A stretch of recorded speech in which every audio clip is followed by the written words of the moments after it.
যেহেতু প্রবাসী বাঙালি ব্যাপকভাবে এই ভোটে অংশ নিয়েছে, সেক্ষেত্রে তার বিজয়ের সংবাদ শোনার সাথে সাথে প্রবাসী বাঙালি অধ্যুষিত জ্যাকসন হাইটস, ব্রুকলিনের চার্লস ম্যাকডোনাল্ড সহ বিভিন্ন এরিয়াতে তার সমর্থকরা তাৎক্ষণিক আনন্দ মিছিলে বলা যায় মিছিলের মতো করে একে অপরের মিষ্টি বিতরণ করেন এবং স্লোগান দিয়ে আমদানিকে বিজয়কে উদযাপন করে। ভোট গ্রহণে আমরা যে নির্বাচনী কেন্দ্রগুলোতে গিয়েছি সেখানে দেখতে পেয়েছি ভোট কেন্দ্রগুলোতে বিপুল সংখ্যক ভোটারদের উপস্থিতি, যেটি সাধারণত আমেরিকান ইলেকশনগুলোতে খুব একটি বেশি দেখা যায় না। প্রেসিডেন্ট ইলেকশন ছাড়া এর স্থানীয় নির্বাচন নিয়ে তেমন খুব একটা এখানে আগ্রহী মানুষজনের মধ্যে আগ্রহ তেমন পরিলক্ষিত হয় না। তবে এবার নির্বাচনটি সম্পূর্ণ ব্যতিক্রম ছিল। নির্বাচনের প্রচারণা থেকে শুরু করে প্রাইমারি ইলেকশন এবং শেষে আজকে যে চূড়ান্ত ইলেকশনটি হলো, সেখানে বিপুল সংখ্যক মানুষ নির্বাচনী প্রচারণা সহ ভোট কেন্দ্রে এসে ভোট প্রদান থেকে শুরু করে সবকিছুতেই ব্যাপক আগ্রহ উদ্দীপনা লক্ষ্য করা গিয়েছে।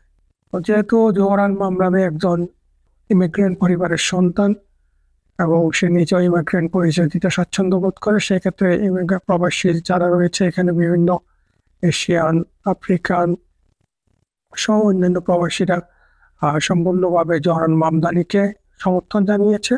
তবে সবচেয়ে লক্ষণীয় হচ্ছে মামদানি আমরা যে ভোট গ্রহণের যে হার দেখেছি, সেখানে সে সর্বশ্রেণীর এবং সকল ধর্মের মানুষের মোটামুটি ভালো পরিমাণে ভোট পেয়েছে।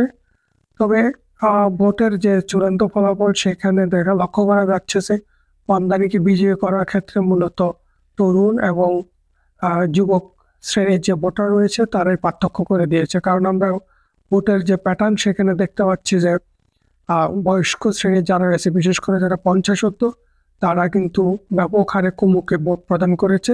আপনারা নিশ্চয় জানেন যে কুমুর পিতাও একসময় নিউ ইয়র্ক স্টেটের গভর্নর ছিল।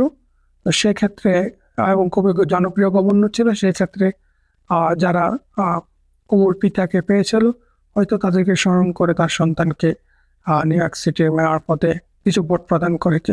প্রথমে যে বিশাল ব্যবধান ছিল জরিপগুলোতে, সেটি কুমু অনেকটা কমিয়ে আনতে পেরেছিল, 10-এর ব্যবধানে নিয়ে এসেছিল, যেখানে প্রথমে শুরুতে প্রায় 20% পিছিয়ে ছিল কুমু।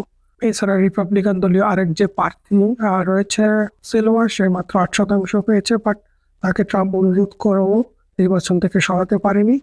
সে শেষ পর্যন্ত নির্বাচনের মাঠে ছিল, যেটা মামদানির বিজয়ের ক্ষেত্রে আরেকটি উল্লেখযোগ্য কারণ।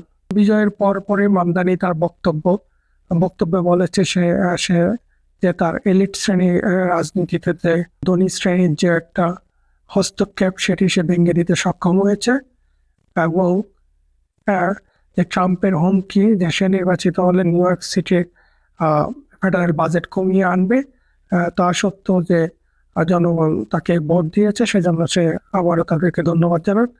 আর একটি বিষয় হচ্ছে, যেহেতু প্রবাসী বাঙালি ব্যাপকভাবে এই ভোটে অংশ নিয়েছে, সেক্ষেত্রে তার বিজয়ের সংবাদ শোনার সাথে সাথে প্রবাসী বাঙালি অধ্যুষিত জ্যাকসন হাইটস, ব্রুকলিনের চার্লস ম্যাকডোনাল্ড সহ বিভিন্ন এরিয়াতে তার সমর্থকরা তাৎক্ষণিক আনন্দ মিছিলে বলা যায় মিছিলের মতো করে একে অপরের মিষ্টি বিতরণ করেন এবং স্লোগান দিয়ে আমদানিকে বিজয়কে উদযাপন করে।